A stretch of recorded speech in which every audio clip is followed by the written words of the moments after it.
मैं सज्जन सिंह यादव, सहायक आचार्य इतिहास, राजकीय महाविद्यालय कोटपूतली।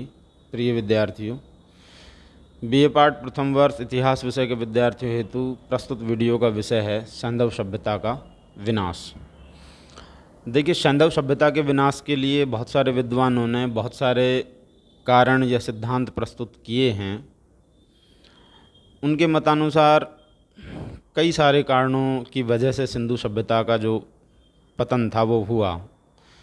इन कारणों में जो पहला कारण गिनाया गया व्हीलर महोदय के द्वारा वो था आर्य आक्रमण।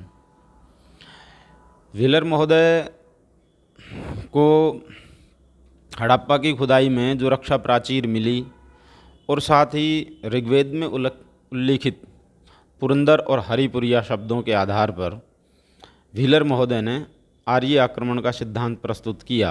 उनके अनुसार आर्यों ने 1500 ईसा पूर्व के आसपास आक्रमण करके सैंधव नगरों को ध्वस्त कर दिया और वहाँ के नागरिकों को मौत के घाट उतार दिया।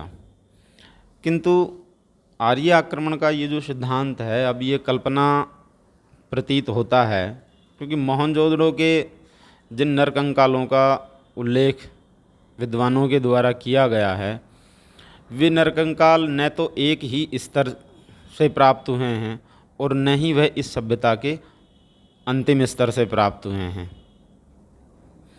ये कंकाल ऊपरी स्तर से भी प्राप्त नहीं हुए हैं। साथ ही इन कंकालों पर जो शारीरिक घाव के चिन्ह हैं वो बहुत कम हैं। कुछ के मस्तक पर कटने के ऐसे निशान हैं जो अंशतः भर गए हैं। इससे ये सूचित होता है कि चोट लगने तथा मृत्यु के बीच काफ़ी अंतर रहा होगा।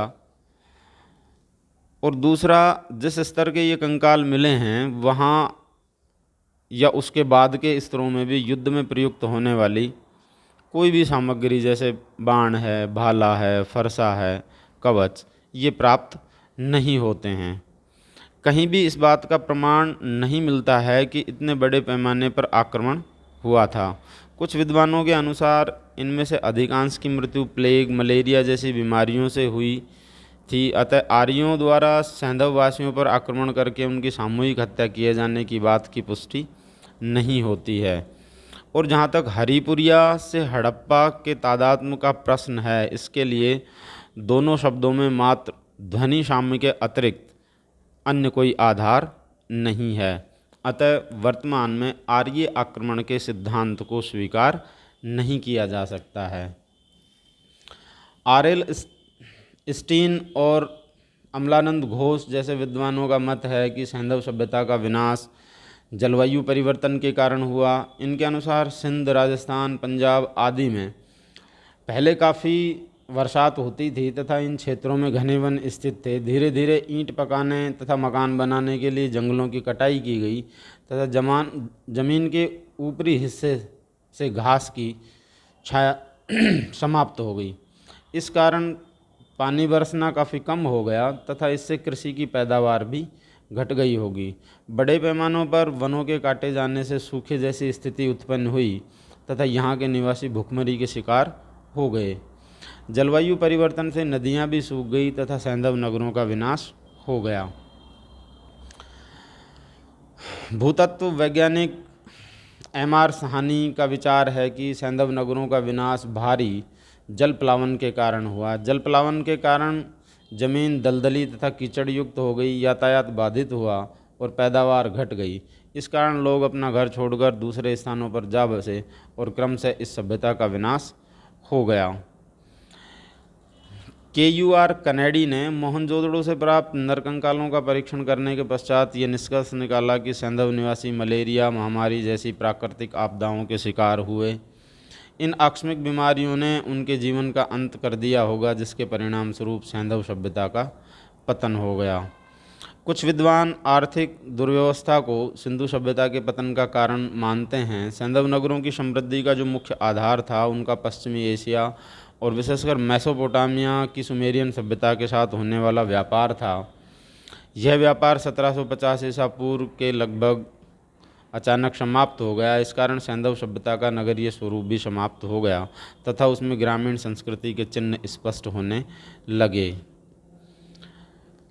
दिमित्री येव नामक एक रूसी विद्वान के अनुसार सैंधव सभ्यता का विनाश पर्यावरण में अचानक होने वाले किसी भौतिक, रासायनिक विस्फोट अथवा अदृश्य गाज के माध्यम से हुआ।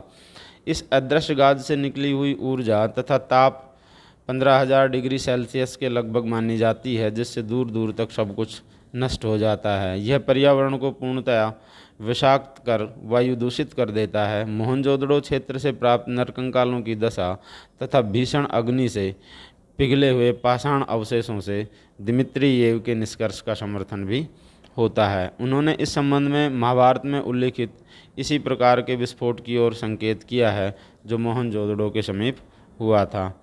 इस प्रकार विभिन्न कारणों ने मिलकर सैंधव सभ्यता को समाप्त कर दिया।